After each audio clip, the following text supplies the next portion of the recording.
ஆளுநர் தமிழக அரசு இடையிலான மோதல் போக்கால் மக்களுக்கே பாதிப்பு என உச்சநீதிமன்ற நீதிபதிகள் கருத்து தெரிவித்துள்ளதை அண்மை செய்தியாக பார்த்து வருகிறோம். கூடுதல் விவரங்களை தலைமை செய்தியாளர் சிவா வழங்க கேட்கலாம். வணக்கம் சிவா, கூடுதல் விவரங்கள்.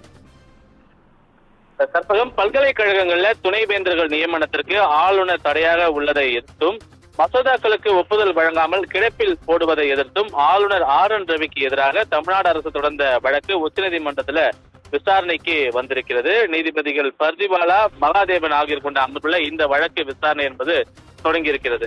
இந்த வழக்கின் மீதான விசாரணையில் தமிழக அரசு தரப்பு, மத்திய அரசு தரப்பு என இந்த இரண்டு தரப்பு வழக்கறிஞர்களும் தங்களுடைய வாதங்களை முன்வைத்து வருகிறார்கள். அதில் குறிப்பாக மத்திய அரசு தரப்பு தங்களுடைய வாதங்களை முன்வைக்கும் போது மசோதாக்களுக்கு ஒப்புதல், அரசாணைகளுக்கு ஒப்புதல் உள்ளிட்ட விவகாரங்கள்ல ஏற்கனவே நோட்டீஸ் பிறப்பிக்கப்பட்டுள்ளது.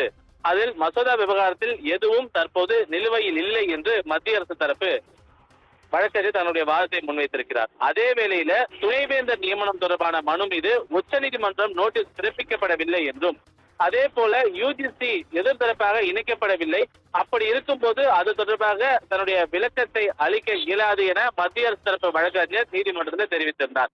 இதற்கு நீதிபதிகள் கருத்து தெரிவிக்கும் போது ஆளுநர் அரசு இந்த இரண்டுக்கும் இடையிலான மோதல் போக்கால் பாதிக்கப்படுவது அந்த மாநிலமும் அந்த மாநிலத்தில் இருக்கக்கூடிய மக்களும் தான் என்று நீதிபதிகள் கருத்து தெரிவித்திருக்கிறார்கள்.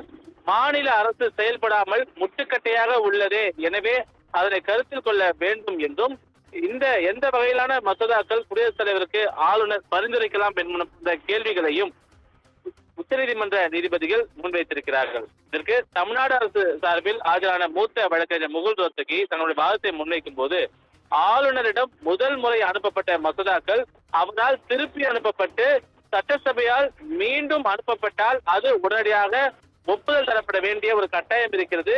இந்த விதிமுறை ஆளுநர் முறையாக செய்யவில்லை என்ற ஒரு கருத்து தமிழ்நாடு அரசு வழக்கறிஞர் மூலமாக முன்வைக்கப்பட்டது. அதே போல அரசியலமைப்பு தெளிவாக தெரிவிக்கக்கூடிய கருத்து, முதல் முறை திரும்ப அனுப்பப்படக்கூடிய மசோதா மீண்டும் சட்டமன்றத்தில் நிறைவேற்றப்பட்டு ஆளுநருக்கு அனுப்பினால் அதற்கு ஒப்புதல் மட்டுமே அளிக்க வேண்டும் என்று சட்ட மசோதா ஏற்கனவே அரசியலமைப்பு தெளிவாக சொல்கிறது என்ற ஒரு கருத்தையும் வாதத்தையும் முன்வைத்திருந்தார் தமிழக அரசுடைய வழக்கறிஞர்.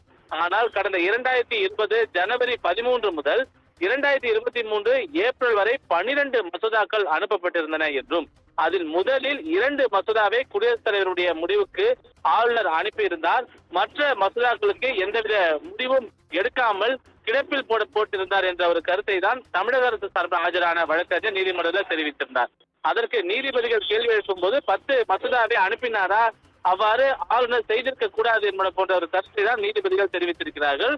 அதே போல தமிழக அரசு சார்பில் ஆஜரான வழக்கறிஞர் தொடர்ந்து தன்னுடைய வாதத்தை முன்வைக்கும் போது, ஆளுநருடைய இந்த செயல் என்பது அரசியல் அமைப்பிற்கே முரணான ஒன்று என்று குறிப்பிடப்பட்டிருக்கிறது.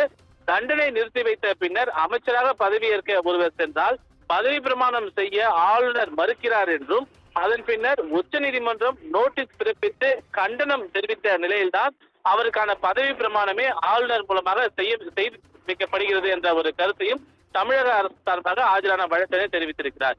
நிலையில 2 தரப்பு வாதங்களையும் நீதிபதிகள் தொடர்ந்து கேட்டறிந்து வரக்கூடிய நிலையில தங்களுடைய கருத்தையும் இடையிடையே நீதிபதிகள் தெரிவித்து வருகிறார்கள். இந்த வழக்கில் தொடர்ந்து தமிழக அரசு, மத்திய அரசு என இந்த 2 தரப்பு வாதங்களும் தொடர்ந்து உச்சநீதிமன்றத்தில் முன்வைக்கப்பட்டு வருகின்றது. கற்பகம்,